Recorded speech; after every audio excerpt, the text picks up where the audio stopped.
네, 반갑습니다. 이제 오늘 육조단경 지난 시간에 인종법사가 우리 육조 스님에게 그 오조께 받은 법은 도대체 무엇이냐 물었을 때 오조 스님께 받은 법은 다만 견성을 말할 뿐 선정과 해탈은 말하지 않으셨다라는 이제 이야기를 했고요. 그 법문을 딱 했더니 이 불법은 불이법이다. 선정과 해탈을 말하지 않고 오로지 견성을 말할 뿐이다. 그 말은 뭐 이렇게 선정 아닌 경우와 선정한 이후 둘로 나뉘고 해탈하지 않은 경우와 한 둘로 나뉘는 어떤 그런 얘기들을 지적한다고 했어요. 그래서 불법은 불이법이다라고 얘기를 했다고 했습니다. 그랬더니 이제 오늘 부분이요. 인종법사는 이제 제 말을 듣고 기뻐하며 합장하고 말했습니다. 인종법사가 제가 경전을 강의하는 것은 마치 깨진 기와장과 같고 당신께서 설하시는 것은 진짜 금과 같습니다. 그렇게 이제 이야기를 했어요. 그러면서 이제 이어서 인종법사가 저를 위해 머리를 깎아주고 자신의 스승으로 모시겠다고 원했습니다. 그리하여 저는 마침내 보리수 아래에서 동산법문을 열게 되었습니다.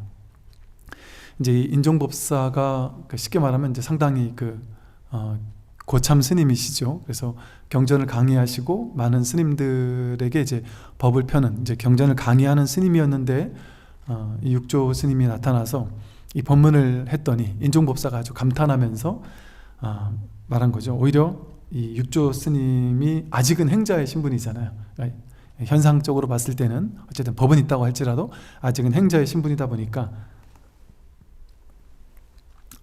이 행자의 신분은 어쨌든 그 현상적으로 봤을 때는 이게 수계가 필요한 거죠. 이제 스님으로서의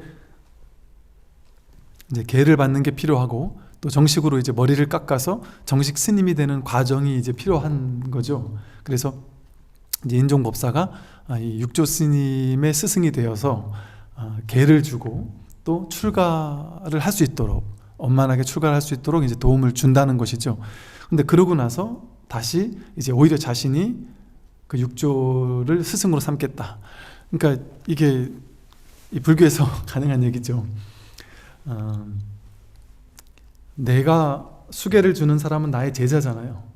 내가 수계를 내려줘서 스님으로 만드는 거니까 어찌 보면 내가 윗사람이고 이제 밑에 사람을 내 제자로 삼겠다는 건데 그렇게 수계를 준 다음에 오히려 이제 내가 법이 부족하니 그의 제자가 되는 이제 그런 모습을 형식을 취한다는 거죠. 그래서 아마 이런 내용들은 그거 같아요. 이 육조 스님이 행자다라고 쉽게 말해 누가 태클을 걸 거 아니겠어요? 그거 진짜 법을 이은 사람 맞느냐? 정식 스님도 아닌데 하고 그때나 지금이나 이 법에서는 사실은 형식 이런 게 필요 없잖아요. 법에서 무슨 형식이 필요하고 절차가 필요하겠습니까? 그럼에도 이제 그런 걸로 시비 거는 사람이 있을 것이란 말이죠. 그래서 일단 형식적으로도 여법하게 어떤 순서를 갖춰놓는 게 좋겠다. 아마 이런 것 같아요. 그래서 이제 형식상으로 저를 위해 머리를 깎아주고 그러고 나서 이제 자신이 오히려 스승으로 모시겠다라고 한 것이죠. 그래서 이제 그 덕분에 인종법사 덕분에 정식으로 스님이 되게 되었고 그리고 이제 동산법문을 열게 되었다. 이 동산법문은 오조 스님이 황매에서 했던 법문, 그것을 이제 동산법문이라고 하거든요. 그래서 그 오조 스님의 법문을 이은 법문을 시작하게 됐다 이 소리예요. 그래서 보통 이제 오조 스님과 육조 스님이 설하셨던 그 법문을 통틀어서 동산법문이라고 말하기도 합니다. 제가 동산에서 법을 얻고 난 뒤에 오조 계시는 그 동산에서 법을 얻고 난 뒤에 온갖 고생도 많이 하고 보임을 하면서 저 산에 가서 한 10몇 년을 있었잖아요. 또 남들에게 도망다니기도 했죠. 온갖 고생도 많이 하고 목숨이 신라처럼 위태로운 시간을 지금까지는 보내왔단 말이에요.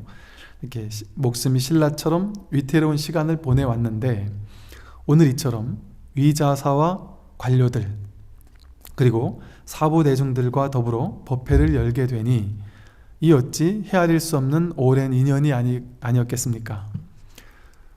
또한 과거 생에 모든 부처님께 공양하고 선근을 심었던 것이 비로소 이와 같은 돈교 법문을 듣고 법을 깨우칠 수 있는 원인이 된 것입니다. 이 가르침은 앞선 성인들께서 전해준 것이지 결코 제 자신 스스로 얻은 지혜가 아닙니다. 앞선 성인의 가르침을 듣고자 한다면 모두 각자 마음을 깨끗이 하고 법문을 주의 깊게 들으십시오. 스스로에게 있던 의심이 사라질 때 곧 앞선 성인들과 다름이 없게 될 것입니다.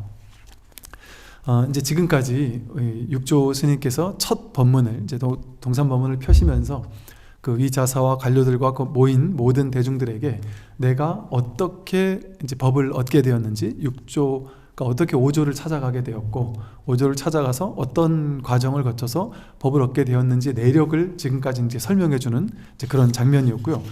이제 요 다음 부분부터가 이제 이 서론을 끝내고 내가 어떻게 육조가 되었는지에 대한 설명을 끝내고 그리고 이제 본격적인 이제 법문을 시작하게 되는 이제 대목입니다. 그래서 이제 71쪽이고요. 대사께서 다시 대중들에게 말씀하셨다. 이제 여기서부터 법문 시작입니다. 선지식이여, 깨달음이라는 반야의 지혜는 세상 사람들이 본래 스스로 이미 갖추고 있는 것이지만 다만 마음이 어리석어 스스로 깨닫지 못할 뿐입니다. 모름지기 대선지식의 지시와 가르침에 의지하여 견성해야 합니다. 이제 첫 법문을 어떤 법문을 할 것인가? 이제 본격적인 이제 깨달음에 대한 법문을 이제 지금부터 시작하는 대목이란 말이죠.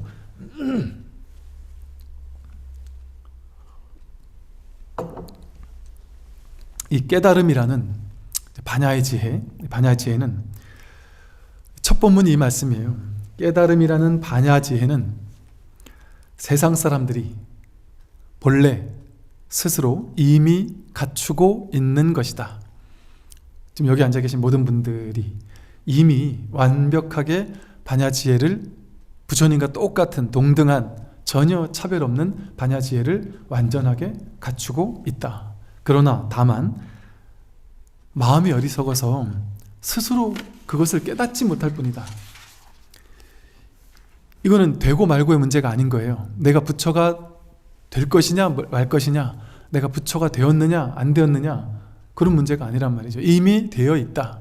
완성형입니다. 정결형으로 이미 우리는 단 한순간도 부처가 아닌 적이 없었다. 깨달음 아닌 적이 없었다.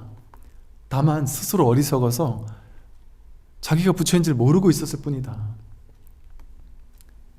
자기가 그래서 이제 법화경 같은 데서는 이 비유를 가난한 이가 친구가 놀러 와서 이 가난한 이와 술 한잔하고 아침 일찍 떠나면서 평생 먹고 살고도 남을 만큼 고귀한 어떤 금덩이를, 보석을 안주머니에 이렇게 몰래 넣어놓고 친구가 아침에 떠났단 말이에요. 근데 이 거지는 그걸 모르고 있었단 말이죠. 그리고 옷도 한 벌밖에 없으니까 이걸 아내를 뒤져볼 생각도 못한 채 그러고 거지로서 계속 살았단 말이죠. 나중에 한참 세월이 지난 뒤에 그 친구가 와서 아직까지 거지로 사는 모습을 보고는, 야, 너 네 안주머니에 있는 그 고귀한 보석 그것만 있으면 너 평생을 마음껏 살 수 있는데 그거 모르고 있었느냐? 그랬더니 거지는 모르고 있었다. 나한테 어디 그런 게 있느냐? 지금 한번 확인해 봐라. 그때 속주머니를 그제서야 열어보니까 그 값진 보배가 이미 나한테 있었다는 거죠. 내가 없었던 것이 아니라 이미 있었지만 다만 내가 모르고 있었을 뿐이다. 모르고 있었더라도 그 사람이 그 값진 보배를 갖추지 않았던 것은 아니죠. 갖추고 있었습니다.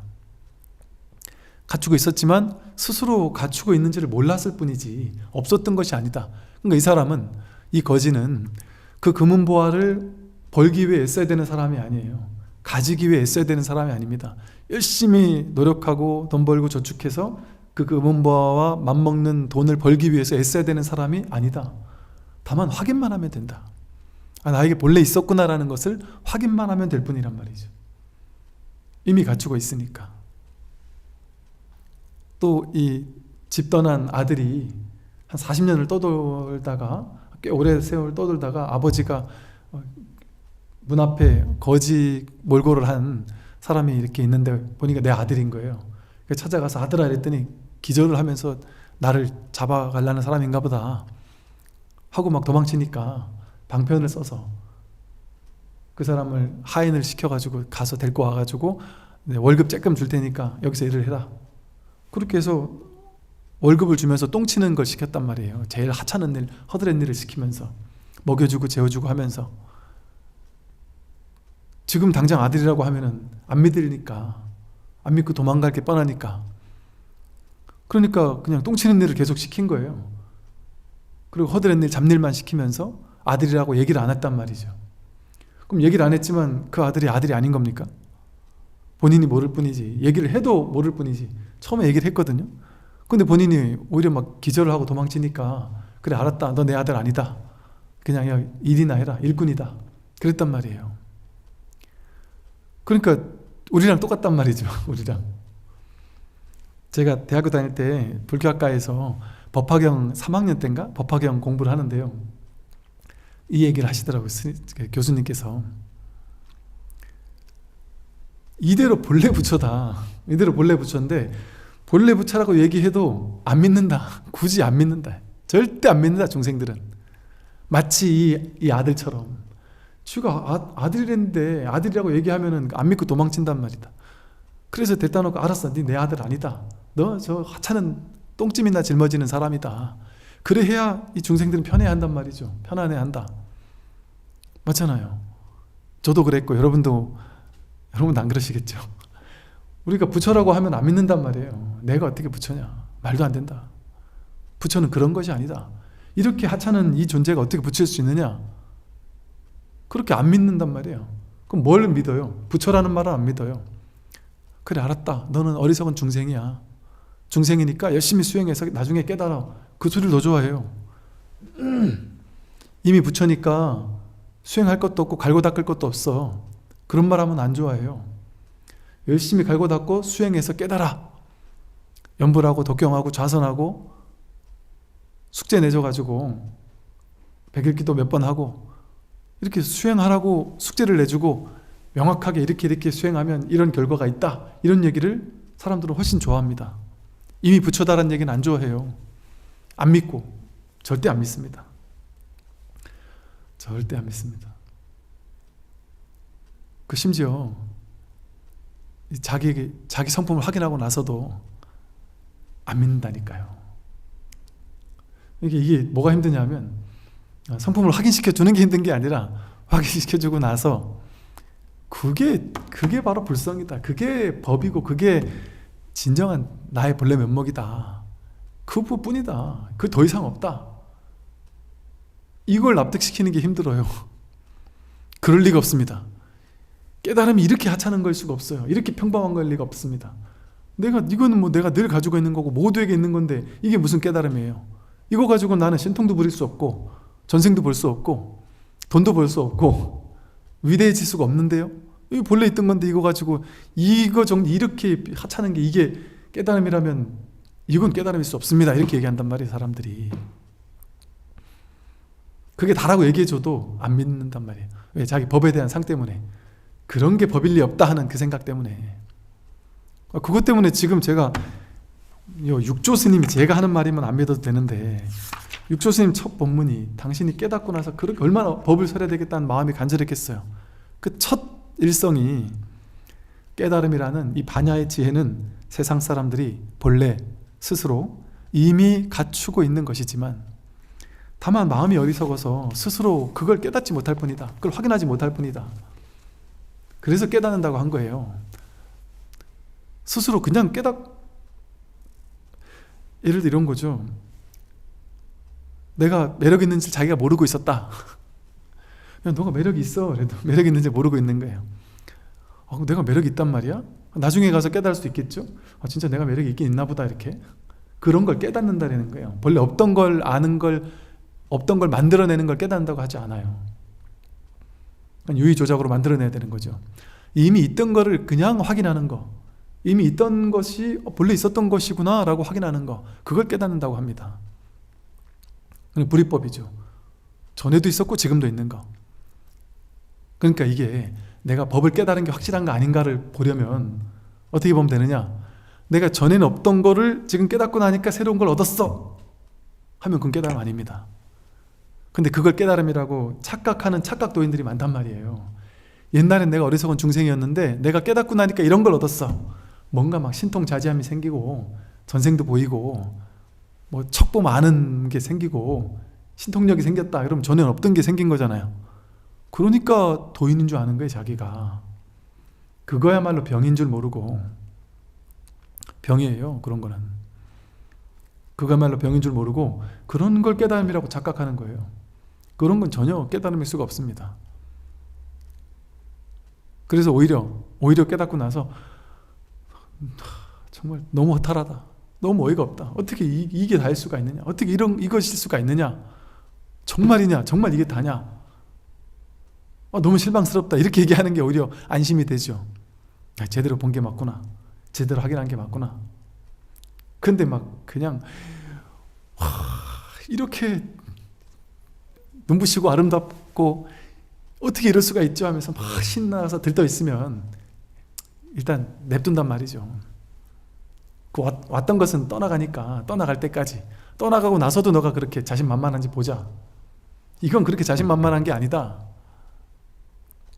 그냥 평상심이다. 늘 가지고 있던 것, 가지고 쓰던 것. 그러나 이 아무것도 아닌 것 같은데 이게 전부란 말이에요. 이게 나의 생명의 전부예요. 이 전부인 것은 아무것도 아닌 거예요. 이 평범한 것이 가장 위대한 것이고.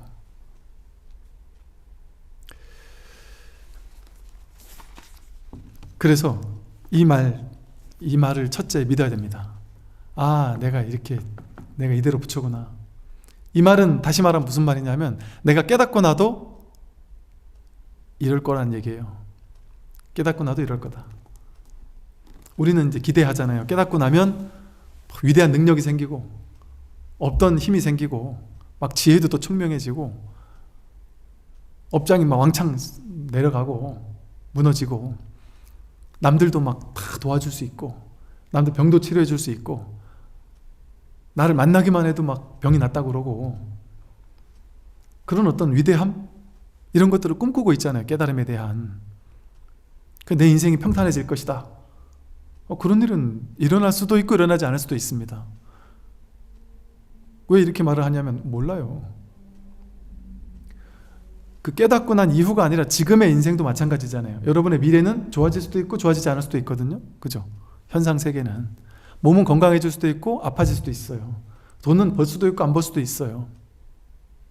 그것과 똑같단 말이에요. 깨닫고 나도 지금하고 똑같다.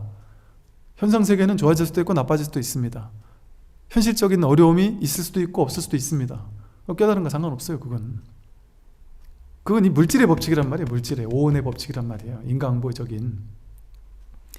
그러니까 부처님도 깨달았다고 하더라도 안 좋은 일, 온갖 안 좋은 일들 계속 있었잖아요. 부처님 됐다고 해서 안 좋은 일이 싹 사라지지 않는단 말이죠. 그러니까 현상적인 일은 그대로 있는다. 다만 그럼에도 불구하고 가벼워지는 이유는 뭐냐? 마음이 완전히 가벼워진 거죠. 현상 세계에서 내가 뜻하는 바대로 막 뭐든지 된다 이러는 게 아니라 이제 더 이상 뜻하는 게 없는 거예요. 바라는 게 없는 거예요. 이대로 완전하다는 사실을 깨닫는 거죠. 그러니까 이제는 드디어 무엇이 되기를 원하는 게 아닌 거예요. 지금 이대로이기를 원한단 말이에요. 그러니까 언제나 성공이죠. 언제나 100% 성취죠. 옛날에는 내가 더 건강해지고 더 돈 벌고 자식이 더 공부 잘하고 이러길 원했는데 이젠 그런 걸 원하지 않는다. 이대로이기를 원한단 말이에요. 그러니까 더 이상 갈 데가 없어요. 지금 이대로 충분하단 말이에요. 그럼 그런다고 아무것도 안 하느냐? 최선을 다해서 돈도 벌고 자식도 키우고 회사도 다니고 인연에 응한단 말이에요. 인연에 응해서 오히려 더 열정적일 수 있죠. 부처님처럼.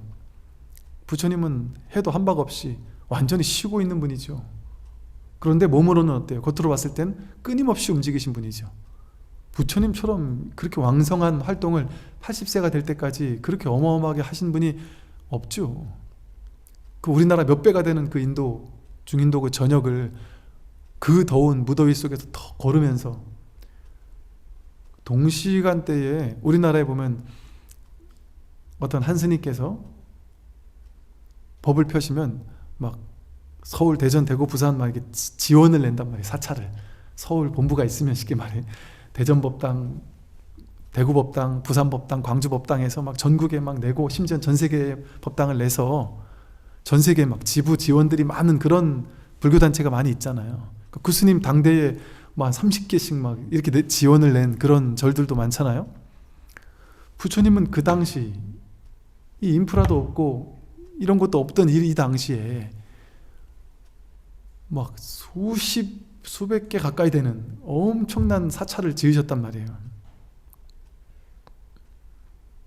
그런 엄청난 어떤 그 열정적인 포교 전법을 하셨단 말이죠. 근데 그게 하나도 한 바가 없이 한 거란 말이죠. 이렇게 된단 말이죠. 부처님처럼 하는 일이 아무것도 없지만 이미 쉬어서 일은 다 끝낸 분이지만 무사인 일을 다 끝낸 분이에요. 더 이상 할 일이 없어요.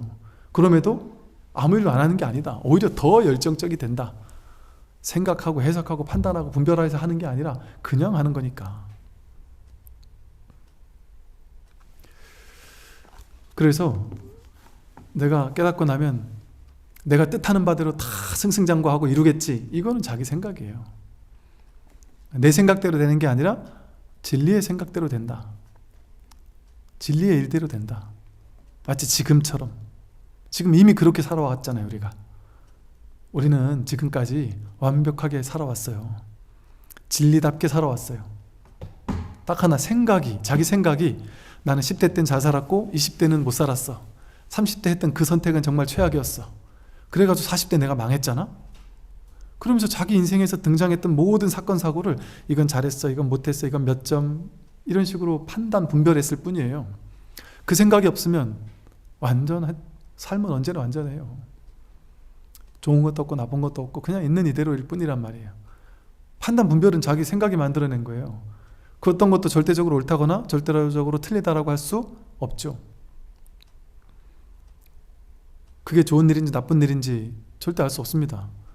자기 생각이 내린 판단이죠. 절대적인 선, 악이 정해져 있지 않잖아요.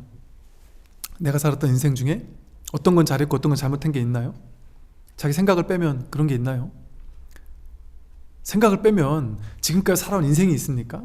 지금까지 살아온 인생도 없는데 그 인생이 잘했니 못했니 하는 거는 있겠어요? 당연히 있을 리가 없죠. 생각, 분별, 기억, 해석을 빼면은 아무것도 없잖아요. 그러면 생각을 일으켜야 내가 여자가 되고 남자가 되고 부자가 되고 가난한 게 되고 내가 지금까지 잘 사는 게 되고 못 산 게 되고 내가 한국 사람이 되고 뭐 외국 사람이 되고 다 한 생각 일어났을 때 일어나잖아요. 그 한 생각 일으키지 않으면 아무것도 없어요. 텅 비었어요. 공하단 말이에요. 한 생각 일으켜서 분별하지 않으면 지금 있는 이대로를 분별하지만 않으면 그냥 이대로일 뿐이에요. 좋은 것도 없고 나쁜 것도 없어요. 성공도 없고 실패도 없어요. 우리 삶은 그냥 이대로일 뿐이에요. 그 어떤 판단으로도 해석 내릴 수 없어요. 무가치하단 말이에요. 무분별. 그 이대로 완전한 거예요. 그러니까 그것을 다르게 말하면 완전히 뭐 정말 남들보다 완전하거나 뭐보다 완전한 건 그건 완전한 게 아니에요. 비교 대상이 있는 거는 비교 대상이 없어요. 그러니까 이러할 뿐이죠. 그게 가장 위대한 평화 아닙니까? 가장 큰 아름다움 아닌가요? 여러분이 지금보다 더 나은 삶을 원해서 지금보다 더 나아졌다면 지금보다 더 나아졌으니까 지금보다 더 못할 때도 생길 수도 있단 말이에요. 남들보다 더 좋아졌다면 더 부자가 되었다면 그들보다 더 부자가 아닌 때가 또 생길 수 있거든요. 그렇게 비교를 통해서 오는 분별을 통해서 오는 행복은 진정한 행복이 아니에요. 왔다가 가는 거니까. 의지해서 의존해서 일어나는 거니까. 오지도 않고 가지도 않는 그게 진짜 행복이죠. 왔다 가는 걸 어떻게 진짜라고 할 수 있겠어요? 그러니까 왔다 가는 걸 추구하는 건 정말 어리석음이죠. 근데 돈, 명예, 권력, 지위, 건강, 오래 사는 거 이게 다 왔다 가는 거잖아요. 그 왔다 가는 걸 추구하지 않게 된다.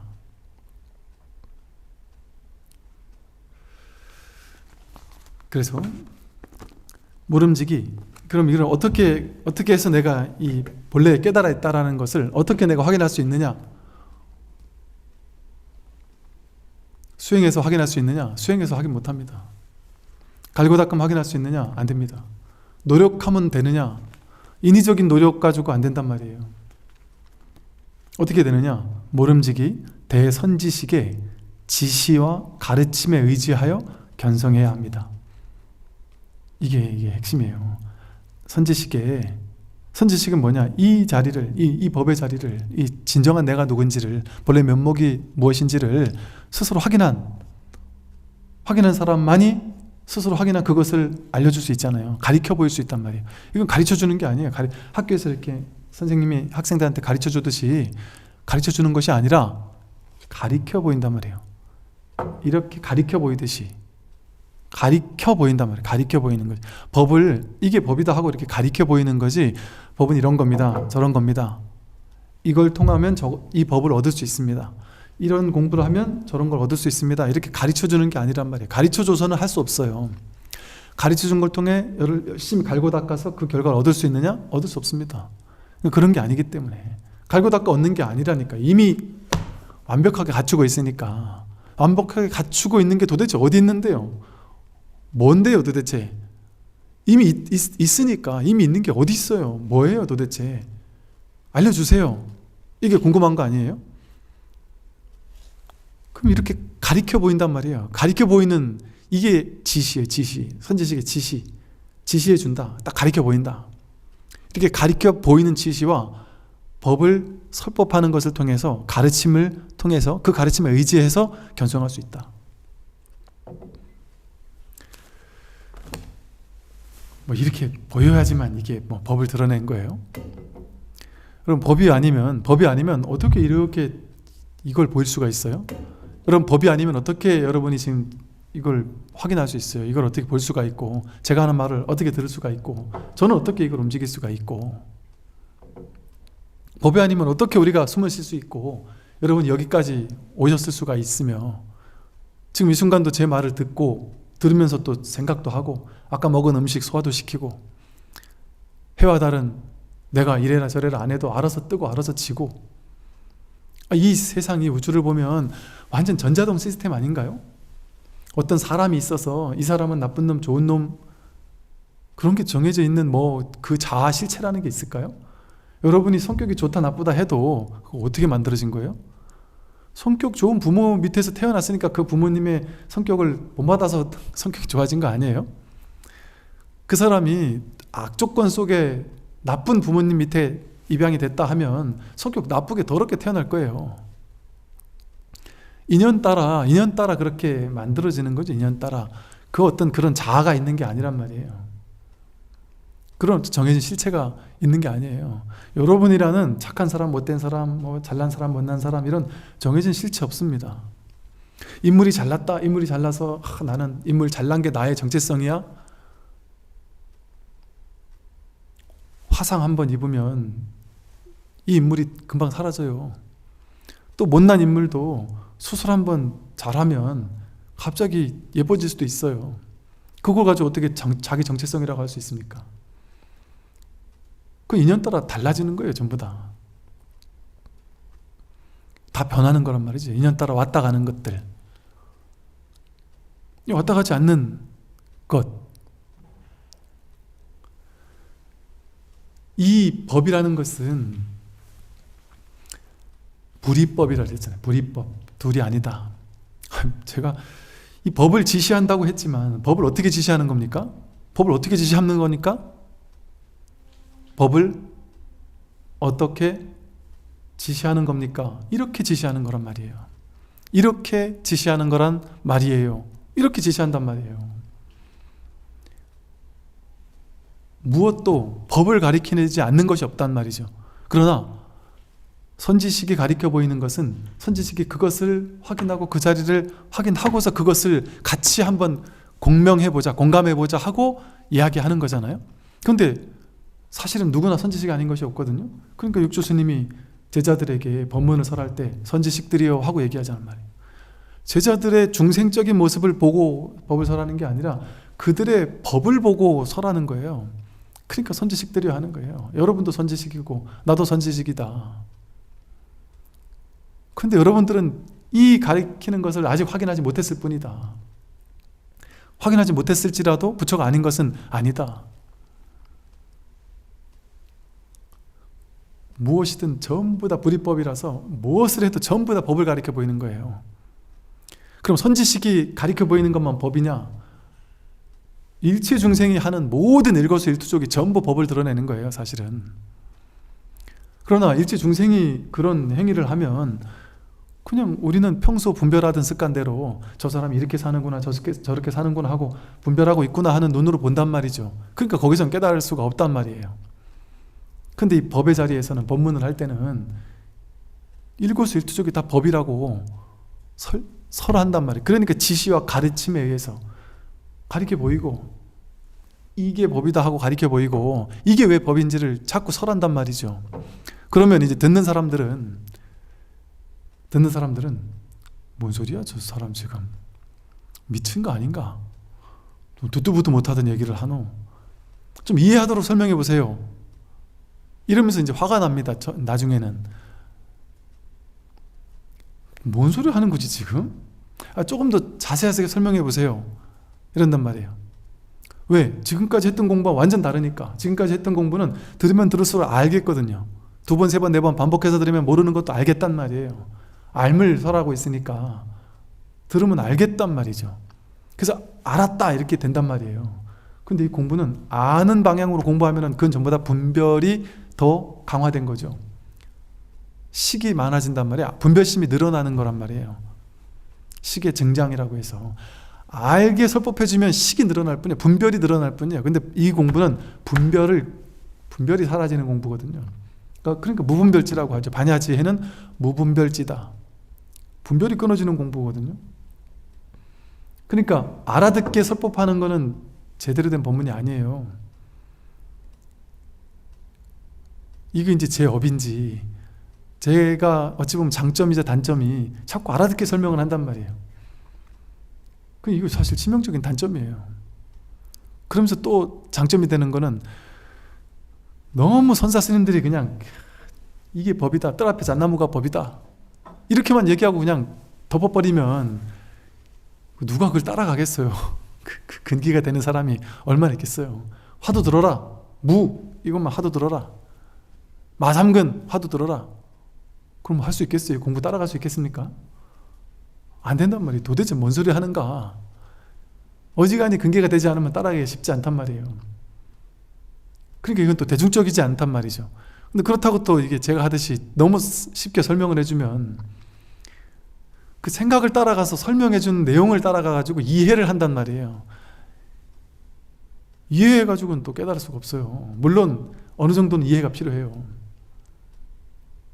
그리고 이해도 제대로 이해가 돼가지고 이해가 된 게 막 확 소화가 돼버리면 그게 이제 체험이에요. 그게 이해된 게 확연히 머리로 단순히 이해했다가 이게 가슴으로 확 소화가 돼버리면 그게 이제, 그러니까 해오에서 증오라고 하는 표현을 쓴 이유가, 처음에는 해오, 머리로 이해하는 깨달음에서 나중에 점차 증득되는 깨달음으로 바뀐다. 이걸 다르게 말하면 머리로 이해를 했다가 가슴으로 쑥 내려온다, 이제 이런 표현을 쓰기도 하고.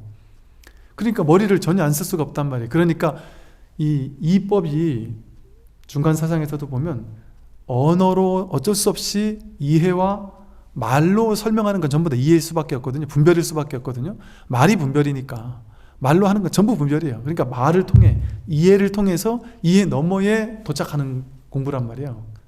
그래서 이제설이라 해가지고 진리는 2가지가 있다. 제는 진리를 뜻해요. 이제 2가지 진리. 승의제와 세속제. 승의제는 진실, 승의라는 말이 진리 그 자체란 소리예요. 진실된 뜻, 아주 수승한 뜻, 참된 법 그 자체. 근데 그건 말을 할 수 없어요. 여기서 승의제가 드러난단 말이죠. 더 이상 말해버리면 그건 승의제가 아니란 말이에요. 이럴 필요도 없어요. 그냥 이대로니까. 이대로란 말도 다 빼고. 그러니까 승의제는 말을 할 수 없어요. 말하는 순간 그건 승의제가 아니에요. 근데 승의제는 이미 드러나 있지만 우리가 모르잖아요. 그럼 어떻게 승의제를 깨달을 수 있어요? 세속제, 세속의 진리, 세속의 진리를 통해서만 승의제로 갈 수 있단 말이에요. 세속의 진리는 뭐냐? 언어와 말을 통해 가는 거예요. 언어와 말. 분별을 통해. 분별이 언어와 말이고 분별을 통해 무분별지에 이른단 말이에요. 그러니까 본문을 또 안 할 수가 없단 말이에요. 그러니까 이게 분별을 통해 무분별지에 이르는 공부예요. 그러니까 분별을 통해 분별되지 않는 자리를 확인하는 거란 말이죠. 그러니까 어떻게 해야 되느냐. 그러니까 응무소주 이생기심이라는 참 사람들이 짜증내는 이런 공부 방법인 거예요. 이 중도가 공부하되 함이 없이 해라. 근데 이게 가장 좋은 공부죠. 할 게 없으니까. 즉 듣되 붙잡지 마라. 즉 법문 들을 때 이 자리에서 법문 듣고 끝. 줄치고 암기하고 외우고 머리로 해석하고 이해하고 판단해서 아, 이 교리가 이런 거구나 막 체계화하고 학교 다닐 때 막 도표 그려가면서 체계화 시키듯이 그런 식으로 하면 안 된다. 그냥 들을 뿐 그걸로 끝내라. 그 자리에서 듣고 끝내는 것 공부지 머리로 판단하지 말라는 거죠. 하되 함이 없이 하라는 거죠. 쥐지 말고 하라는 거죠. 거기 묶이지 말라는 말이죠. 그 법문에. 법문을 듣되 그 법문에 묶이지 마라. 쥐지 마라. 말을 따라가서 말에 휘둘리지 마라. 그리고 선지식의 법문은 그렇게 이끌어줘요. 그러니까 선지식은 스스로 세웠다가 이렇게 말로써 어째서 세우지 않을 수 없으니까 말로써 세웠다가 자기가 세웠던 말을 또 깨뜨려요. 제가 말로 시간 설명해 주고 나서 이건 내 단점이다. 말로 설명해 주는 거는 치명적인 단점이다. 그렇게 얘기를 해야 설법을 이렇게 듣다가도 거기 쥐지 않을 수 있는 가능성이 조금은 열린단 말이죠. 이렇게 한다 해놓고 그 또한 아니다라고 깨뜨려 줘야 된단 말이죠. 이렇게 얘기 시커 내놓고 나서 이 말에도 집착해서는 안 된다라고 한단 말이죠. 또 심지어는 이해하기 쉽게 설명을 잘 해놓고 나서도 모를 뿐 해야 한다라는 얘기를 계속 한단 말이에요. 그러니까 논리적으로 봤을 때 도저히 이해되지 않는 논리를 쓴단 말이에요. 비논리를 쓴단 말이에요. 불교의 그 대승 이 마하반야 바라밀 법문인데 마하반야 바라밀이라는 이 대승의 법문 그것을 체계화한 사상이 중관사상이에요. 중관사상. 중관사상이라는 말은 중도를 설하는 것인데 그거는 비논리학이에요. 비논리학. 논리라는 모든 말로 된 논리를 다 깨뜨리는 가르침이거든요. 어떤 것도 내세울 논리가 없다라는 얘기를 하는 거예요. 여기 힌트가 있는 줄 알아야 된단 말이죠. 이 공부를 하는 사람은 저 스님이 왜 앞뒤가 다른 얘기를 하느냐, 이랬다 저랬다 하는 얘기를 하느냐, 그것도 정반대인 얘기를 세웠다 깨뜨린 얘기를 하느냐, 자기 스스로 이것이라 했다가 또 그것이 아니라는 얘기를 하느냐.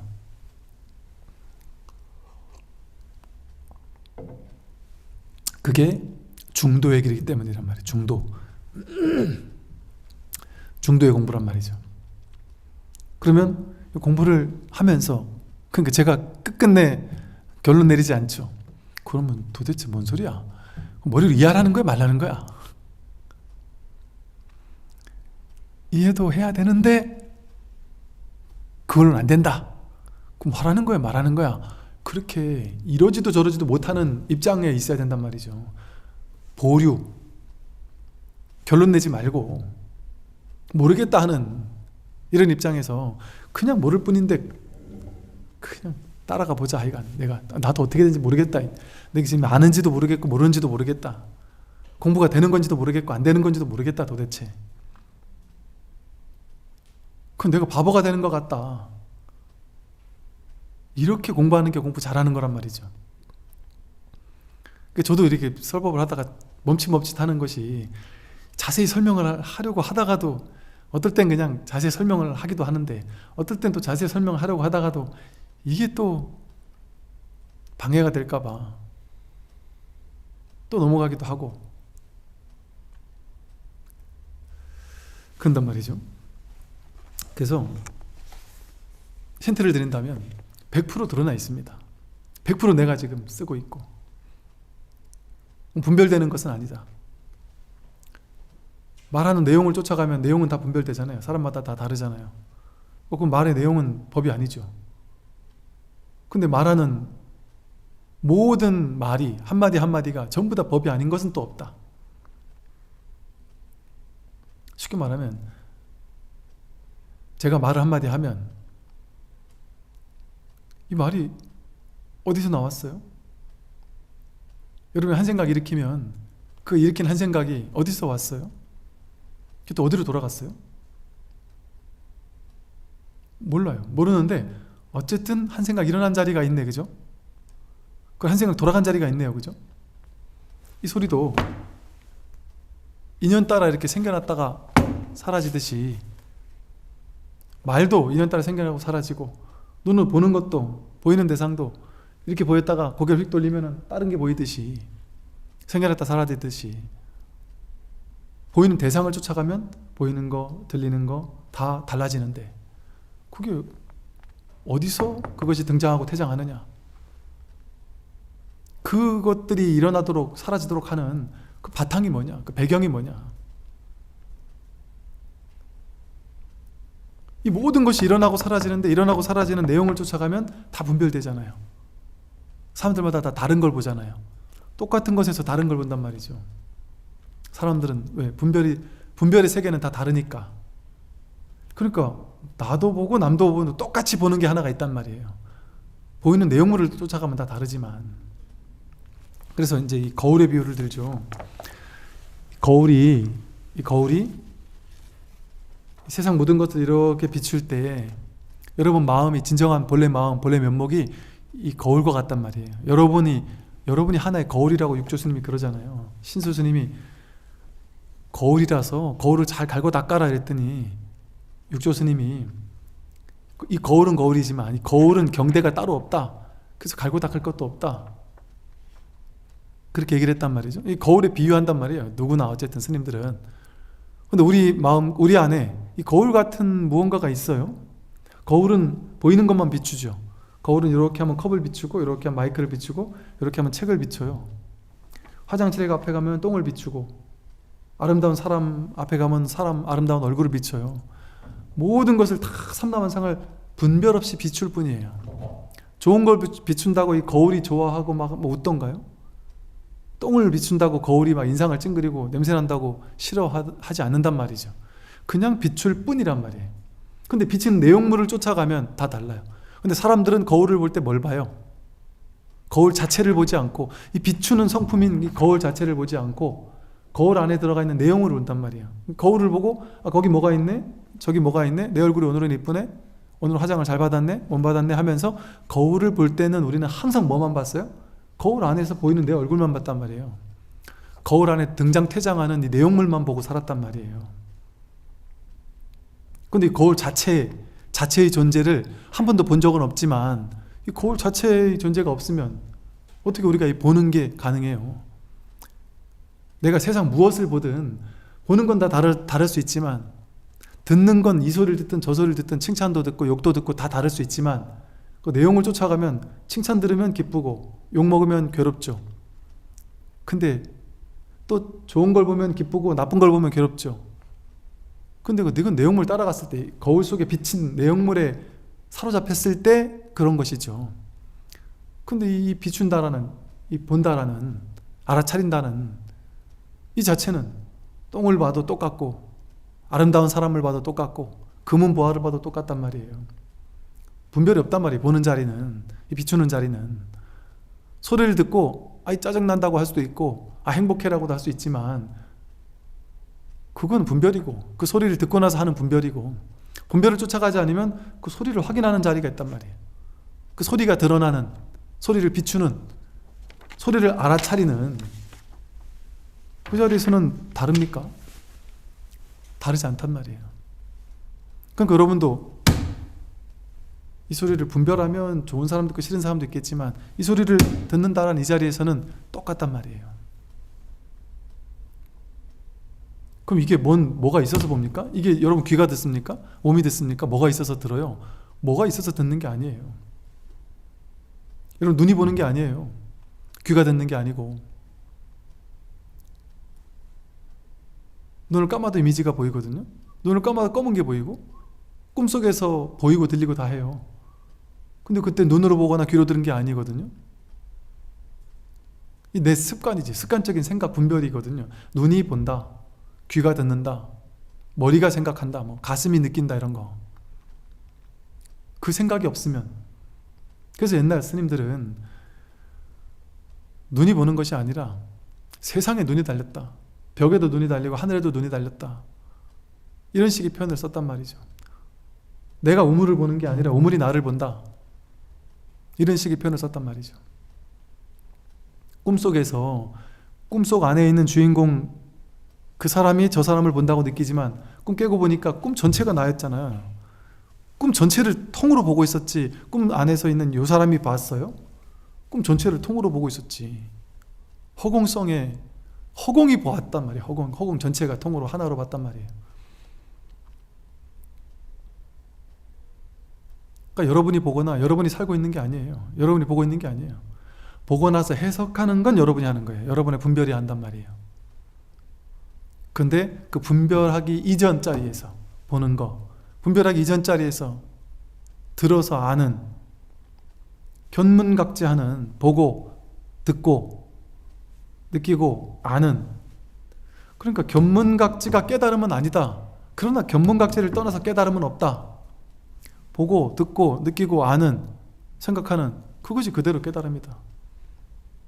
그러나 그것이 그대로 깨달음이다라고 이렇게 정의 내리고 해석하면 그건 깨달음 아니다. 그 생각이지. 분별을 따라가지 않으면 보는 것이 전부 깨달음 아닌 것이 없어요. 뜰 앞에 잣나무만 깨달음이 아니고 보이는 건 모든 것이 다 깨달음 아닌 게 없어요. 그냥 도가 뭡니까? 물어봤던 간절한 제자에게 그 스님이 직진심해 주느라고 뜰 앞에 저 앞에 저 잣나무가 저게 법이다. 이게 법이다. 이렇게 그냥 그 순간 있는 걸 그냥 들어보인 것이지. 그 눈앞에 있는 것을 들어보인 것이지 뜰 앞에 잣나무만 법이라서 뜰 앞에 잣나무만 가리켜 보인 게 아니다. 무엇을 가리켜도 전부 다 법 아닌 게 없다. 안 가리켜도 법이고 법 아닌 게 없으니까. 왜냐면 삼라만상 불이법이잖아요. 그게 온 우주 삼라만상이 그대로 법이란 말이에요. 아니, 스승님 뭐 이렇게 보여야만 그게 법인가. 내가 숨을 쉬고 있다라는 걸 스스로 알아차리고 있잖아요. 스스로 자기가 존재하고 있다는 건 다 알아차리고 있죠. 자기가 죽었습니까? 죽진 않았어요. 근데 생각으로 이 몸이 나야, 이 생각 없으면, 보는 게 나야, 듣는 게 나야, 이 생각 없으면 분명히 보고는 있어요. 근데 눈이 본다라는 그 생각 빼고 일단 보고 있다라는 그 사실은 확실해요. 보고 난 다음에 이게 맞니 틀리니 좋으니 나쁘냐는 분별을 따라가지 않으면 본다라는 사실은 거기서 내가 살아있다는 게 확인되죠. 그죠? 본다라는 사실에서, 이 듣는다는 사실에서 뭐가 보는지 모르겠어요. 내가 보는지 허공이 보는지 뭐가 보는지 모르겠지만 뭐라고 이름 붙일 필요도 없고, 그러나 이게 듣는다는 사실은 확실하죠. 이것도 말이고 그건 이뿐이죠. 내 귀가 저 소리를 들었다, 이거 생각이고 그냥 이렇게 살아있잖아요. 이 살아있으면 확인된단 말이에요. 죽었습니까? 죽었으면 이게 없죠. 죽었으면 이게 없어요. 내가 살아있으니까 이렇게 확인된단 말이에요. 근데 여기서 분별해가지고 내가 저걸 들었다, 그는 중생으로 떨어지는 것이고, 여긴 내가 저걸 들었다가 없어요. 그냥 다란 말이에요. 이게 없는 사람이 있습니까? 이게 없는 사람이 있나요? 여기서 법이 확인된단 말이에요. 여기서 모두에게 똑같이 있는, 이미 구족되어 있는, 그러니까 이게 진정한 나지. 이게 진정한 나의 생명 아닙니까? 이게 나의 진정한 본래 면목 아닙니까? 여기 내가 있어서 뭐 이게 나인데, 그것도 생각이죠. 이걸 뭔가 움직이는 뭔가 본래 면목이라는 뭔가가 따로 있지 않을까요? 그게 안에 있나? 밖에 있나? 이거 다 생각이잖아요. 전부 다 생각이잖아요.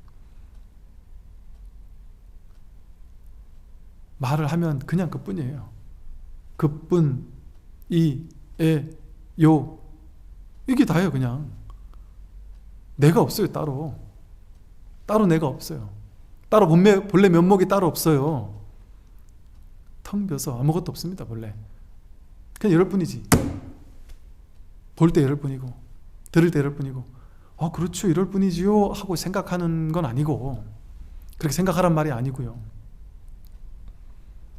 그러니까 이게 눈이 보는 건 아닌 것 같고, 이 몸은 내가 아닌 것 같고, 10년 전 20년 전 몸과 지금 몸은 다르니까 몸도 내가 아닌 것 같고, 느낌도 인연따라 왔다 가는 게 맞는 것 같아. 느낌도 내가 아닌 것 같고, 생각도 내가 아닌 것 같고, 의식도 내가 아닌 것 같고, 전부 다 내가 아닌 것 같기는 하단 말이죠. 그죠? 이 몸이 내가 아닌 것 같지 않아요?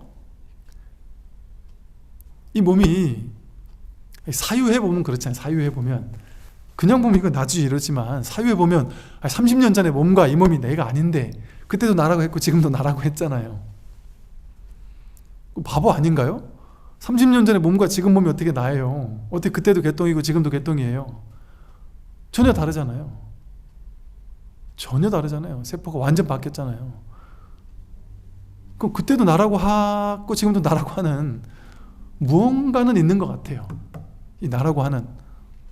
왜냐면 지금도 여러분들 보면 이거 확인되니까 뭐가 지금 이거 뭘 확인하고 있네 지금 이게. 보는 걸로 확인되고 듣는 걸로 확인되고 있는 뭔가는 확인된단 말이에요. 뭔가 확실하단 말이에요. 명백하잖아요. 명명백백하게 확인된단 말이에요.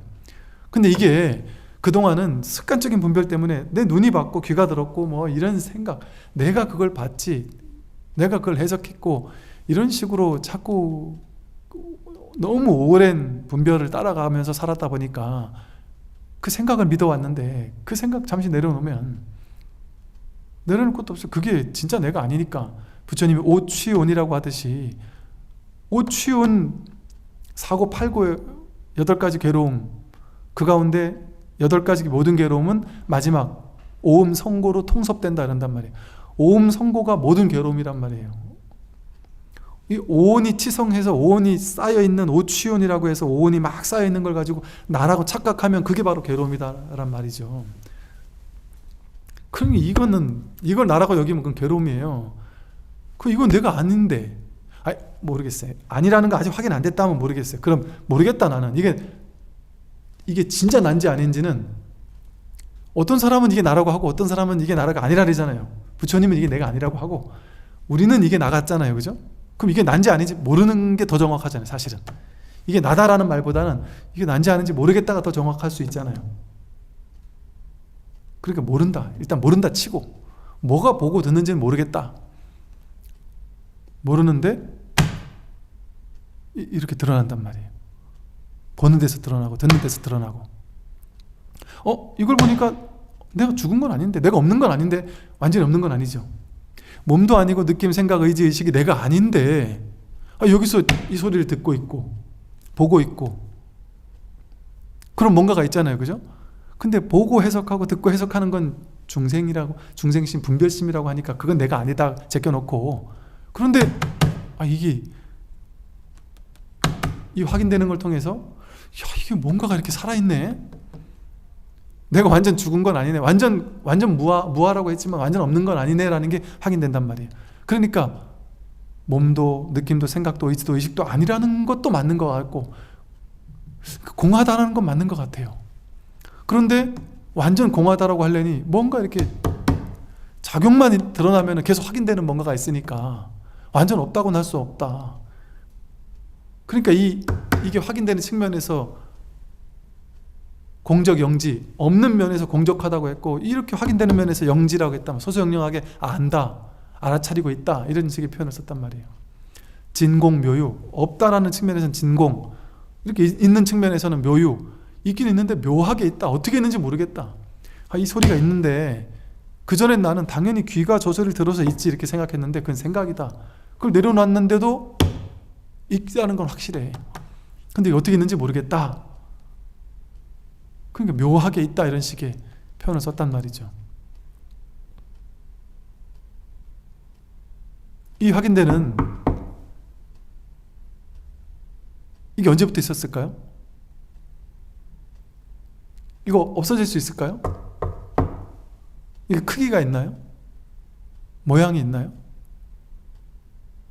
그냥 작용이 일어나면 그냥 확인될 뿐이지, 크기나 모양이나 뭐라고 말할 수 있는 뭔가가 없다.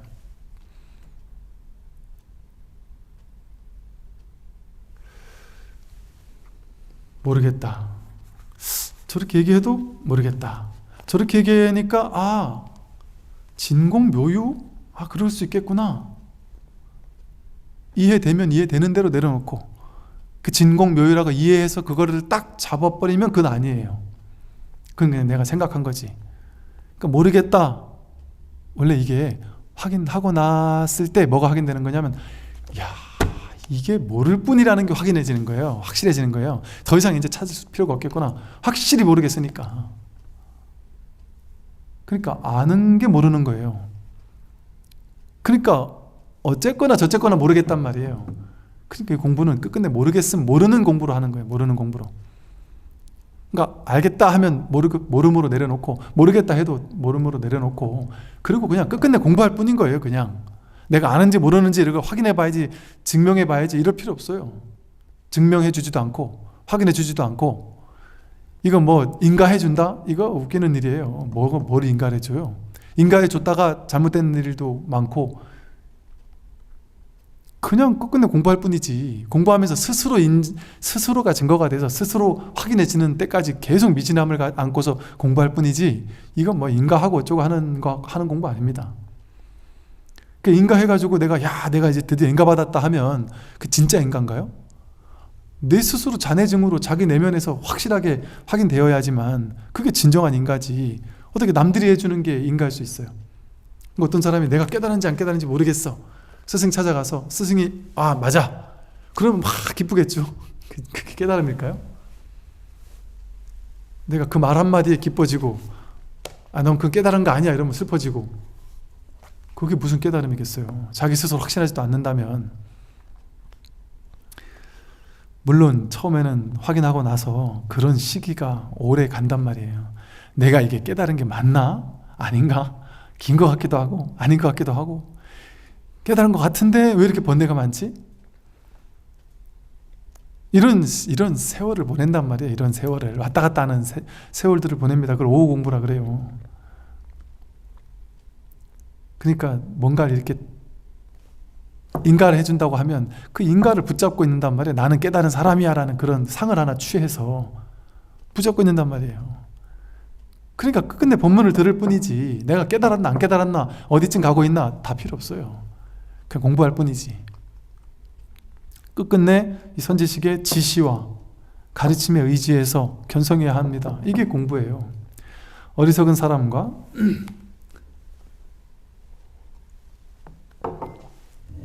이제 이렇게 첫 본문을 하고 나서 이제 그 다음 이야기에 나갑니다. 어리석은 사람과 지혜로운 사람의 불성은 본래 차별이 없습니다. 어리석은 사람, 아직 깨닫지 못한 사람과 지혜로운 사람, 이미 깨달은 사람, 불성은 차별이 없습니다. 본래 차별이 없습니다. 본래 차이가 없습니다. 이 깨달은 사람 입장에서는 억울할 법도 할 정도로 차별이 없단 말이죠. 근데 이제 이 깨닫지 못한 입장에서는 차별이 없어도 나도 그 차별 없음을 확인하고 싶다 하는 간절함을 품어야 하는 것이고, 또 깨달은 입장에서는 상을 낼 수가 없는 공부인 거예요. 이제 깨닫고 보니까 나는 사람들이 대부분 10중 8구 깨닫겠다고 하는 사람들이 깨달음에 대한 간절한 순수한 열망으로 깨닫겠다 안 해요. 냉정하게 얘기하면 다 자기 욕심 가지고 깨달으려고 해요. 깨닫고 나면 내가 행복해지겠지, 뭐 내가 좀 남들 앞에 그래도 난 깨달은 사람이야 하는 뭔가가 좀 세울 수 있겠지, 내가 좀 더 나아지겠지, 뭐 어쨌든 자기 욕심을 가지고 깨닫고자 해요. 처음에는 누구나. 근데 그렇게 해서 깨닫고 나니까 허탈해지는 거예요. 그런 욕망으로 깨닫겠다고 했던 사람들은 위대한 걸 나만 가지고 있으면 좋겠는데, 깨닫고 보니까 모두에게 완벽하게 똑같이 갖추고 있다는, 내가 내세우고 드러낼 게 하나도 없다라는 게 확실해지는 거거든요. 똑같이 갖추고 있는 거구나. 그러니까 평등해지는 거예요. 그러니까 깨달았다고 하면서 뭔가 신비화시키고 자기 깨달으면 특별한 것처럼 얘기하고, 자기를 깨닫지 못한 사람보다 더 윗자리에 올려놓고, 그런 어떤 사이비 교주들을, 그거는 깨닫지 못했다라는 거예요. 100% 깨닫지 못했다라는 걸 반증하는 거예요. 남들에게 없는 걸 자기만 가지고 있는 것처럼. 얼마나 어리석은 사람입니까? 다만 그 불성에 미혹한 것과 불성을 깨달은 것이, 그러나 다만 그 불성에 미혹한 사람과 그 불성을 깨달은 것이 같지 않기 때문에, 그거는 같지 않기 때문에 어리석은 자가 있고 지혜로운 자가 있는 것입니다. 본래는 똑같지만 이거 깨닫고 깨닫지 못한 자가 그냥 나뉘는 것일 뿐이다. 이제 제가 마하반야 바라밀법을 설하여 그대들로 하여금 각자 지혜를 얻도록 할 것이니 지극한 마음으로 잘 들으십시오. 그대들에게 말하겠습니다. 이 첫 본문이 이제 마하반야 바라밀법을 설하는 거예요. 마하반야 바라밀 하면 이게 대승불교, 반야경을 중심으로 한 대승불교의 첫 번째 그 대표하는 경전이 반야경이죠. 반야경에서 설하는 것이 마하반야 바라밀 경이거든요. 반야경, 마하반야 바라밀. 그 반야경을 핵심만 추려놓은 게 금강반야 바라밀 경이고, 그걸 또 핵심만 추려놓은 게 뭐 마하반야 바라밀다 심경이죠. 거기서 공통적으로 설하는 것이 마하반야 바라밀법이란 말이에요. 그럼 마하반야 바라밀법은 뭐냐? 마하는 크다는 소리고, 반야는 지혜라는 소리고, 바라밀은 큰 지혜로, 위대한 지혜로, 바라밀은 이 방편의 말이에요. 내가 아직 중생이다. 근데 중생들한테 말로 설명하려니까, 말은 분별이라 그랬잖아요. 말이라는 분별을 써서 중생을 깨닫게 해야 되니까 중생들이 이해하기 쉬운 거는 둘로 나누어야지 이해할 수 있거든요. 그러니까 여기 중생의 차안이 있다. 언덕, 이 중생의 언덕이 있고 저 깨달음의 언덕이 있다. 피안이 있다.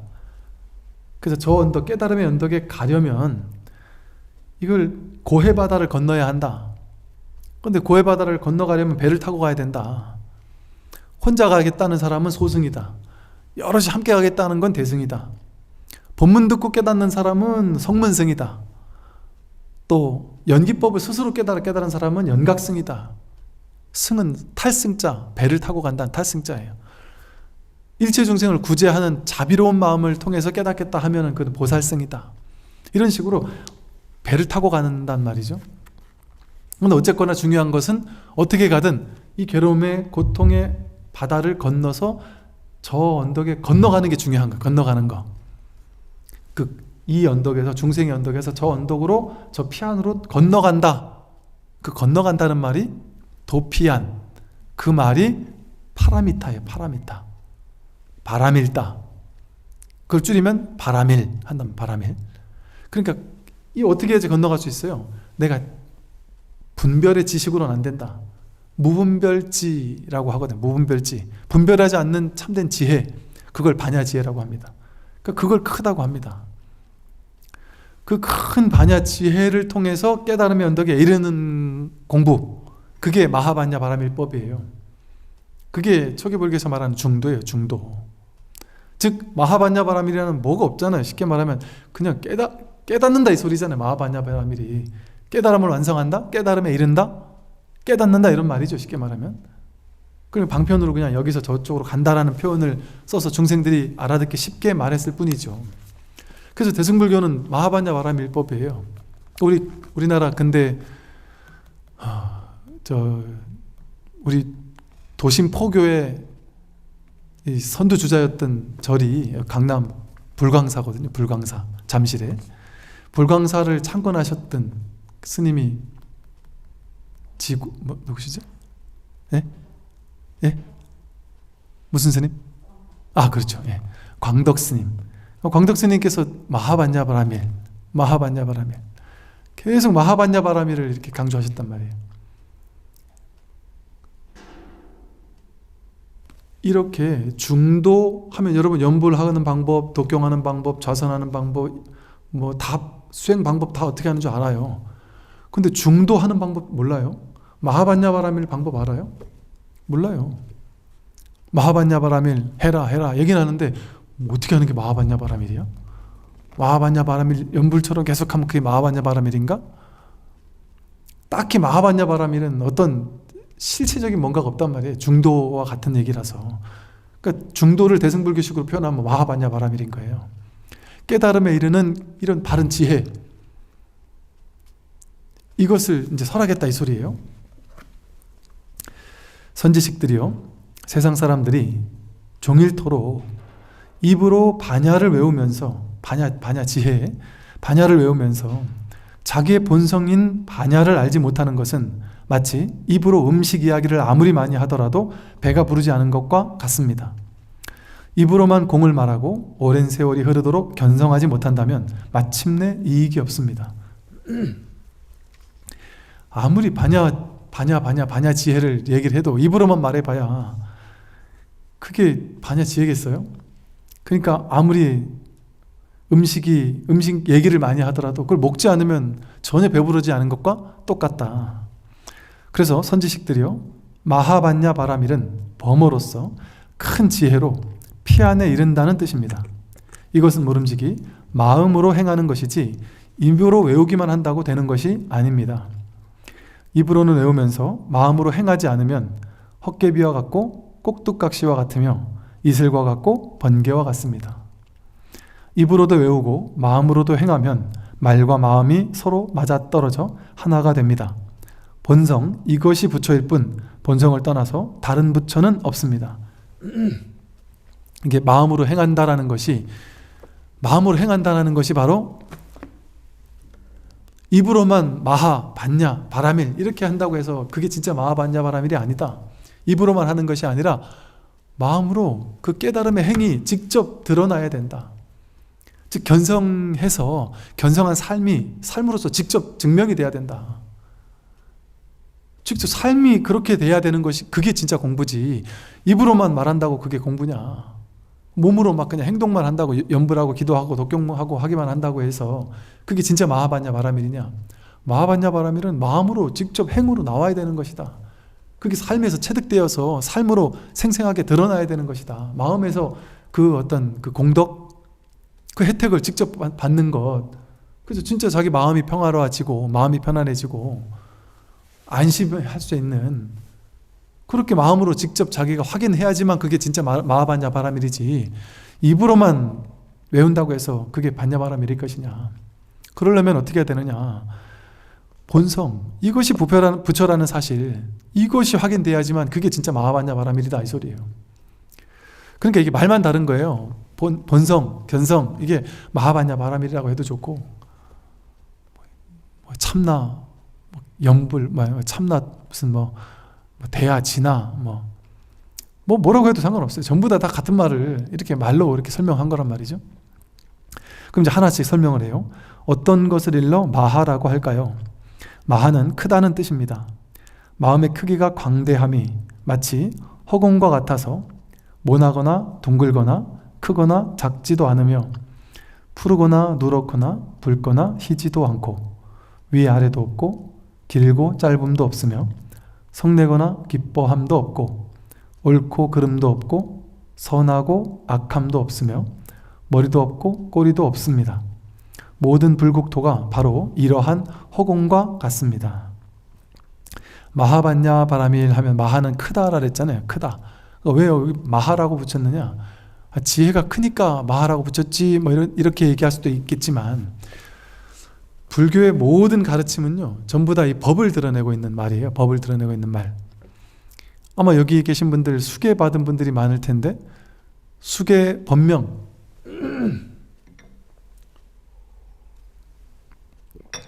법명을 받았잖아요.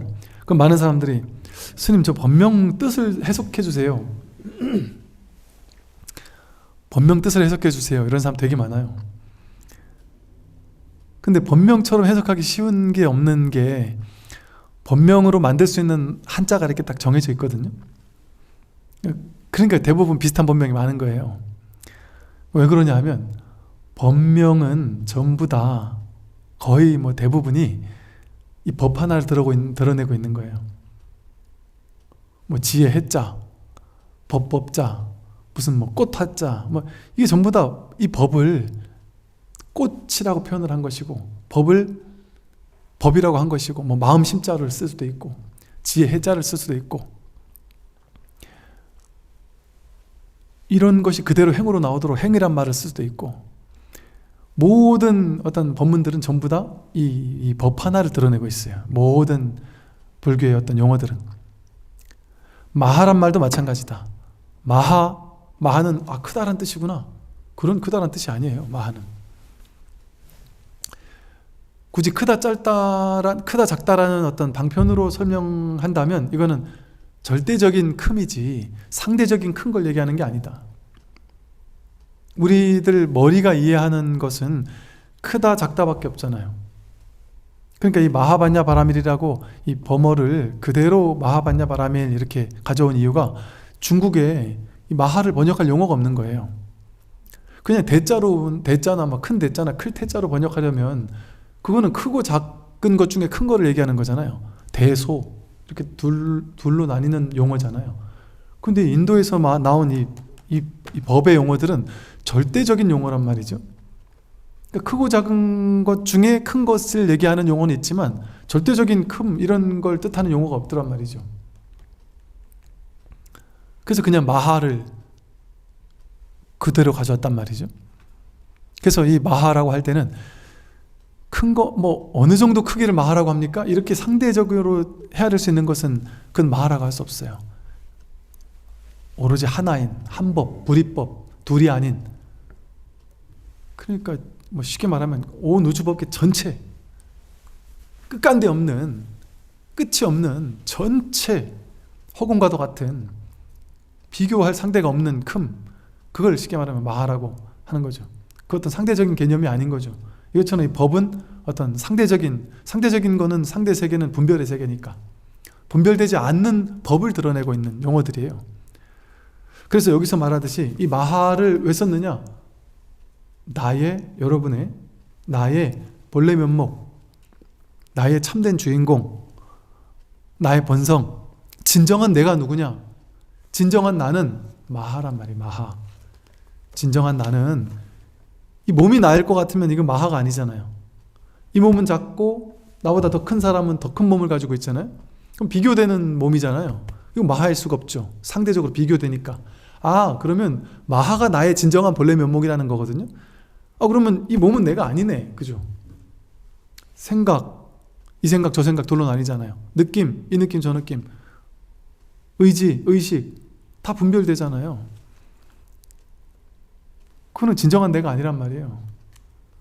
그러니까 그럼 뭐가 진정한 나냐? 마하가 진정한 나거든요. 그러니까 진정한 나는 육신이 아니라 법신이라고 얘기하는 이유도 여기 있죠. 법의 몸이 진짜 내 몸이지 이 육신의 몸이 진짜 내 몸이 아니다. 여러분 이거 그냥 임시로 쓰고 있다는 말도 좀 안 맞아요. 그럼 내가 이걸 쓰고 있는 것 같잖아요. 내가 이걸 쓰고 있는 게 아니라 진정한 내가 온 우주 삼라만상 전체를 돌리고 있는 거예요. 굴리고 있는 그 본래 주인공, 그게 여러분의 진정한 본래 면목이에요. 저 태양을 누가 운행시켜요? 내가 운행시킨단 말이에요. 이 삼천대천 세계의 이 우주에 끝간데 없는 이 우주를 이 별이 태어나고 사라지고 한단 말이에요.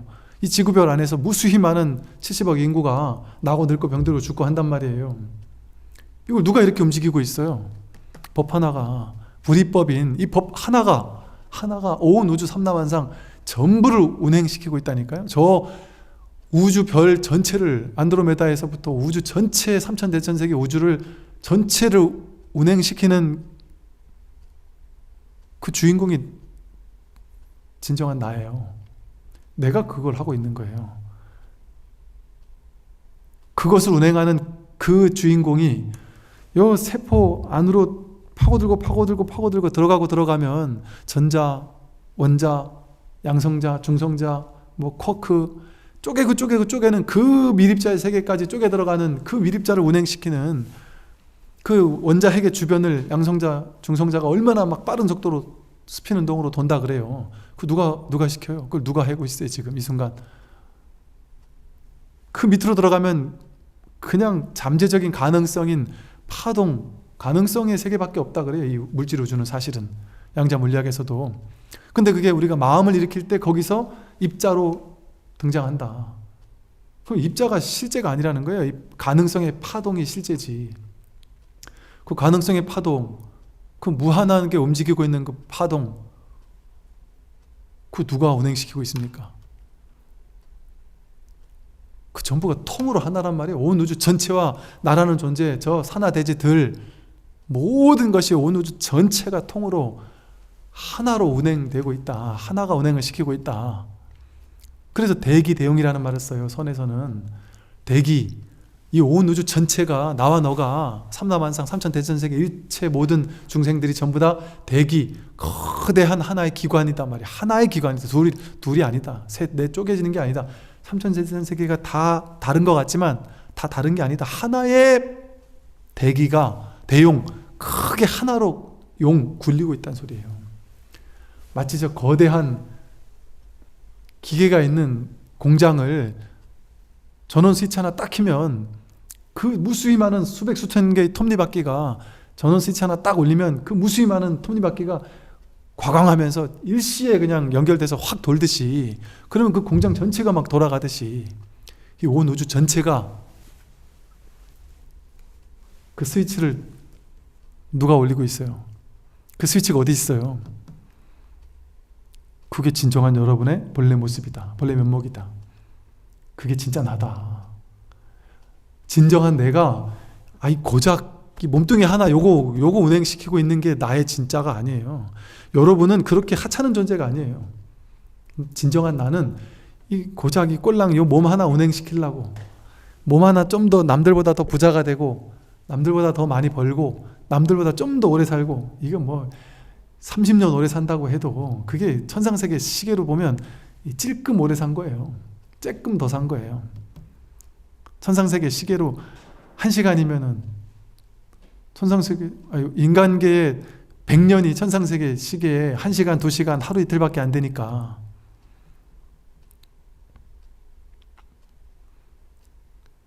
이게 나예요. 이게 진정한 나예요. 이걸 나라고도 하고, 진정한 나라고도 하고, 이게 진정한 자기라고도 하고, 이걸 법이라고도 하고, 이걸 마음이라고도 하고, 불성이라고도 하고, 자성이라고도 하고, 열반이라고도 하고, 해탈이라고도 하고, 순수의식이라고도 할 수 있고, 말은 뭐라고 해도 좋지만 그 말이 이거예요. 그 말은 말일 뿐이지. 말은 다 분별이니까. 말을 해버리면 그 말인 그것이 있고 그거 아닌 게 있으니까. 근데 이것은 이거 아닌 게 아무것도 없는 통으로 이거인 이거밖에 없으니까. 그러니까 어떻게 말할 수 없으니까 이거 이러는 거예요. 이거 하면은 뭘 얘기하는 거예요? 이거 하면 이게 법이다라고 얘기할 때, 이거 하면 손가락 하나 들고 이거라고 하든, 책을 들면서 이거라고 하든, 이게 법이라고 하든, 이게 마음이라고 하든, 여러분 이게 마음이라니까요. 마음이 지금 이렇게 하고 있잖아요. 통으로. 별이 반짝 빛날 때 부처님이 깨달았어요. 저 반짝 빛나는 저게 나였구나. 저기 있는 게 아니란 말이에요. 그건 둘이잖아요. 저게 내가 반짝하는 거예요. 이러한 광대무변한, 그러니까 불교에 광대무변하단 말이 있잖아요. 그 진정한 내가 누구냐? 무량수 무량광이다. 무량한 수명과 무량한 광명, 시간과 공간, 그게 통으로 하나의 부처란 말이에요. 여기와 저기가 따로 없어요. 이 시간과 저 시간이 따로 없어요. 다 여기 하나의 일이지. 하나의 일이고 한 자리의 일이지. 다 이 일이지. 이 한 법밖에 없어요. 어느 주에는 네 나가 없어요. 그러니까 이 하나밖에 없으니 누가 나한테 공격한다? 공격할 수 있습니까? 내가 나를 어떻게 공격해요? 내가 나와 싸워 이길 필요 있습니까? 남들에게 싸워 이길 필요 있습니까? 다 난데, 통으로 난데, 나 하나뿐인데. 무쟁삼매, 다툴 수 없는 삼매, 싸울 필요가 없단 말이에요. 뭘 해도 이 하나를 벗어날 수 없어요. 그러니까 부처님 손바닥이라고 하는 거예요.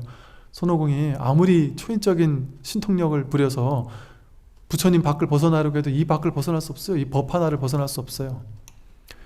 여러분이 깨닫기 힘든 게 아니라 이 깨달음을 바깥으로 벗어날 수가 없어요. 죽었다 깨어나도 이 깨달음 바깥으로 단 1초도 나갈 수가 없다. 찰나도 나갈 수가 없다. 오로지 법 하나뿐이니까. 다만 이 법을 깨달은 자가 있고 깨닫지 못한 자가 있을 뿐이지. 그러니 이 마음의 크기, 이 마하는 크다는 뜻인데, 이 마음의 크기가, 제가 이걸 마음이라고 그랬단 말이에요. 이 마음의 크기가, 진정한 나의 크기가 광대함이, 마음의 크기가 광대함이 마치 뭐와 같으냐? 허공과 같아서 끝이 없고, 제가 좀 전에 설명해 드린 얘기 그대로 얘기죠. 왜 마하라고 할까요? 마하는 크다는 뜻인데 마음의 크기가 광대한 것이 마치 허공과 같아서 끝이 없고, 진정한 마음, 진정한 나는 끝이 없고 모나거나 둥글거나 크거나 작지도 않으며, 이 마하가, 이 내가, 진정한 내가 마음이 크거나 작을 수 있어요? 모나거나 둥글 수 있어요? 모양이 있어요? 없습니다. 푸르거나 누렇거나 붉지도 희지도 않다. 이 마음에 무슨 색깔이 있어요? 이 마음에서 색깔이 드러나고 사라지는 것 뿐이지, 허망하게 인연 따라 위아래도 없고, 어떻게 위가 있고 아래가 있어요? 통으로 하나인데. 길지도 짧음도 없으며 성내거나 기뻐함도 없고 오름도 그름도 없고 선하거나 악함도 없으며 머리도 없고 꼬리도 없습니다. 그런 게 붙을 수 있어요? 이 마음자리에? 이 마음자리에 어떻게 기뻐하고 성내거나 하는 게 따로 있어요? 여기서 그냥 기쁨도 일어났다 사라지고 슬픔도 일어났다 사라지고 소리도 일어났다 사라질 뿐이지, 여러분 인생도 왔다 갈 뿐이고, 기쁜 마음도 일어나고 사라지고 슬픔도 일어나고 사라지고 짜증도 일어나고 사라지고 돈도 왔다 가고 몸도 왔다 가고 성공도 왔다 가고 실패도 왔다 가고 자식도 왔다 가고 남편도 왔다 갈 뿐이지, 여기서 그냥 그렇게 왔다 갈 뿐이지, 인연 따라 허망하게 왔다가 갈 뿐이지, 여기에는 그 어느 것도 없단 말이에요. 여기는 그 어느 것도 없으니까, 텅 비어 있으니까, 공하니까 그 모든 걸 드러낼 수 있는 거예요. 여기에 무슨 색깔이 있으면은 그걸 있는 그대로 드러낼 수 없죠. 여기는 색깔도 없고 모양도 없고 크기도 없고 아무것도 없으니까, 공하니까 그 위에 무엇이든 무한 가능성으로 드러낼 수 있는 거죠. 그러니까 양자 물리학에서도 양자장, 뭐 0점장 이래서 그건 무한한 가능성의 어떤 양자 스프이라는 표현을 써요. 그냥 가능성의 스프, 가능성의 장이다. 거기서 마음 하나 일으키는 걸 통해서 무엇이든 일어나고 사라진다. 그러다가 인간계에서 기적 같은 일이 일어나잖아요. 그런 양자 도약이 일어나길 때도 있다. 전혀 양자는 생각지 못한 일들을 도약을 하는 일이 있다. 죽을 병에 걸렸던 사람이 도저히 의학으로 보면 나을 수 없는데 낫는 일이 벌어진다. 나같이 어리석은 사람이, 저 똑똑한 사람도 깨닫지 못하는데 나같이 바보가 깨닫는 일이 생겨날 수도 있다. 이런 일들이 일어난단 말이에요. 무한 가능성, 텅 비어있기 때문에 무엇이든 가능하단 말이에요. 그러니까 우리라는 존재는 본래 부처이기 때문에, 이렇게 텅 비어있기 때문에 무엇이든 할 수 있고 무엇이든 될 수 있고 무엇이든 그려낼 수 있단 말이에요. 화엄경에서 우리의 마음은 그림을 잘 그리는 능숙한 화가와도 같아서, 마음이라는 하얀색 저 도화지 위에 무엇이든 마음대로 그려낼 수 있다, 이런 표현이 있어요. 그걸 일체유심조라고 그런단 말이에요. 일체 모든 게 마음 위에서 드러나고 나타나고 사라진단 말이에요. 그러니까 여러분 이 하나의 마음이라는 도화지 위에, 본래 마음이라는 이 위에 성공도 그리고 실패도 그리고 삶도 그리고 사랑도 그리고 무엇이든 마음껏 그려도 좋다. 그러나 이 그려내는 모든 것들이 그냥 하나의 마음일 뿐이라는 사실, 무엇을 그려도 하나일 뿐이고 무엇을 그려도 마음일 뿐이고, 성공도 이 하나일 뿐이고 실패도 이 하나일 뿐이고, 나도 이것이고 너도 이것이고, 이 삼라만상 통으로 전부 이 하나일 뿐이다. 이 마음 하나일 뿐이다. 이게 전부 다 나이다. 나 진정한 자기 하나를, 나를 벗어날 수 없다. 그러니 그 위에 뭘 그리든 뭔 상관이 있어요? 좋은 그림을 그리든 나쁜 그림을 그리든, 좋은 꿈을 꾸든 나쁜 꿈을 꾸든 무슨 상관이 있어요? 아무 상관없습니다. 기왕이면 좋은 꿈 꾸는 게 좋긴 하죠. 근데 그것도 자기 분별이죠. 나쁜 꿈 꿔도 좋고 나쁜 게 없어요. 그냥 일어남 사라짐 밖에 없어요. 일어남 사라짐도 실체 없이 일어남 사라짐 끝. 근데 사람이 그 일어남 사라짐에 이건 좋은 거 저건 나쁜 거 하고 해석한 거예요. 돈을 많이 벌면서 막 엄청난 일을 하는 게, 막 밤낮도 없이 일하면서 돈 엄청 벌면서 남들에게 대접받는 게 좋아요? 아니면 나는 적당히 일도 그냥 그렇게 힘들지 않은 일 하면서 적당히 월급 받으면서 난 적당히 행복하게 여유도 부리면서 사는 게 좋아요? 어느 게 더 좋아요? 사람에 따라 달라요. 사람에게 어느 게 좋은지 나쁜지가 나오는 거지. 근데 이게 성공하는 이것만이 좋다고 생각하는 사람은 이렇게 살면 비참하다고 생각해요. 저 사람은 부럽고, 근데 난 이렇게 살길 원하는 사람은 이렇게 살 때 무한히 행복해요. 저 사람이 오히려 더 난 저러고 싶지 않아, 이럴 수 있어요. 그러니까 이렇게 사는 거나 이렇게 사는 거나 아무 상관없다니까요. 자기 생각이 그걸 상관 있게 조작해내는 거지. 그리고 지금 여러분대로 사는 게 아무 문제 없다니까요. 지금 이대로 우리처럼 사는 게 우리같이 그렇게 크게 돈 있는 것도 아니고, 그렇다고 또 뭐 그렇게 크게 돈이 없어요. 우리가 아프리카에 다 죽어가는 애들에 비한다면. 이렇게 사는 게 이게 이대로 아름다운 거라니까, 이대로 완전한 거라니까요. 이대로 부처의 삶이에요. 자기 생각으로 해석하지만 않으면 이대로 완전합니다. 그러니까 이런 본문을 들으니 불자들이 나는 부자가 되려고 절에 왔는데, 원하는 대로 삶을 바꿔보려고 절에 왔는데 원하는 게 사라진단 말이에요. 원하는 게 사라지지만 그렇다고 원하는 게 없는 건 아니에요. 원하는 건 있지만 거기 집착하지 않는 거지. 그러니까 무엇이든 다 할 수 있지만 해도 좋고 안 해도 좋아요. 이대로 완전해요. 그러니까 그런 마음으로 무언가 일을 하면 더 큰 열정이 붙어요. 더 큰 힘이 붙고. 뭐든 해도 되고 안 해도 되는 사람이 제일 무섭지 않아요? 세상에? 돼도 좋고 안 돼도 좋아. 그런 사람이 제일 무서워요. 난 반드시 돼야 돼, 이런 사람은 다루기 쉬워요. 그 사람 원하는 것 쥐어주면서 그 사람 조정하기 쉬워요. 그러니까 드라마 같은 거 보면 뭔가 막 집착과 욕망이 큰 사람들은, 그런 사람들 엄청 대단한 사람 같아도 그 사람 약점 하나 딱 쥐고 뭐 하나 딱 준다고 하면 바로 꼬리 내리는 게, 그 집착과 욕망 있는 사람은 다루기 쉽단 말이에요. 근데 집착 없는 사람은 이거는 부처라서 그 사람을 어떻게 할 수가 없다니까요. 완전 모든 걸로부터 자유로우니까. 그러니까 내가 이 조직에서 뭔가 높은 데 올라가야 돼 이러면 얼마나 스트레스 받겠어요. 그리고 그 사람을 그 조직에 올라가기만 해주면 뭔들 안 하겠어요? 그런데 나는 올라갈 필요도 없어. 어디서 소속돼 있지 않단 말이에요. 쉽게 말해. 어디에도 소속돼 있지 않으니까 거기 올라갈 것도 없고 내려갈 것도 없어요. 올라갈 마음도 없고 내려갈 마음도 없고 그 이대로 오케이예요. 올라가는 대로 좋고 내려가면 내려가는 대로 좋고, 그게 걸림없는 거 아니겠어요? 자유로움이죠. 이게 진정한 자유지. 그러니까 이건 자기 생각으로부터의 자유예요. 자기로부터의 자유. 자기가 만든 그 자승자박으로 묶어놓은 자기 분별로부터의 자유예요. 그 자기 분별에서만 벗어나면 본래 있던 이 마하가 드러나요. 마하반야인 자기 본래 성품이 드러납니다. 그 모양은 상관없어요. 얘는 아무 모양이었기 때문에 둥글어도 좋고 커도 좋고 작아도 좋고 푸르거나 누러도 좋고 색깔이 있어도 좋고 없어도 좋고 길거나 짧아도 좋고 뭔 일이 일어나도 상관없어요. 그건 거울에 비친 그림자일 뿐이니까, 모양일 뿐이니까. 그게 나의 본래 성품이 아니잖아요. 이 비추는 이 거울이 진정한 나지. 이 허공과도 같은 우주법계 전체가 진정한 나지. 여기서 100년도 안 된 짧은 시간에 이렇게 살다 가는, 마치 파도와도 같다 그러는 거예요. 그래서 파도와도 같이 잠깐 치고 마는 걸 나라고 삼으면, 이 몸을 나라고 삼으면 얼마나 평생 투쟁하고 싸우면서 괴로우면서 살아야 돼요. 근데 이 바다 전체가 나라는 사실에 깨어 있으면 뭔 일이 일어나도 상관없고 뭔 일이 일어나지 않아도 상관없어요. 이대로 아무 문제가 없습니다. 그래서 모든 불국토가 바로 이러한 허공과 같습니다. 뭐가 불국토예요? 이 허공인 줄 깨닫는 게 그게 진짜 불국토란 말이에요. 이 불국토는 막 화려하고 그럴싸하게 불국토처럼 그려져 있는 그게 불국토가 아니에요. 이 허공성이 불국토지. 텅 빈 허공, 그게 진짜 불국토예요.